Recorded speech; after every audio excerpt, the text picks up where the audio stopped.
At ito ang ating work for today's video. Napakalayo nga nito. Parang isang oras yung biyahe namin, Ceci. So, ang gagawin namin for today ay dito sa may kabayuhan. Hindi ko lang alam kung anong gagawin nila sa Masubeo.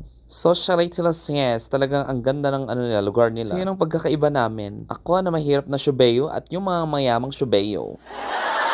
So, hindi basta-basta ang mga Shubeo dito kasi may mga pangalan sila. At iba-iba nga ang kulay ng mga horse dito. Merong brown at saka merong white. Gaya ng horse na to, may pangalan din siya.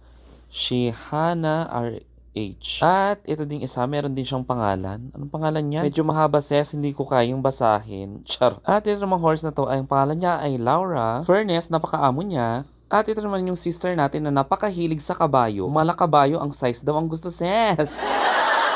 So, ang ginawa lang kasi namin ay inedit namin yung mga lumang bulaklak. Tapos, nilagay lang siya dyan sa my table. Actually, ang tsaka ng mga bulaklak, ses. Hindi na siya fresh, ses. Mas fresh pa yung kipay ko, sesi.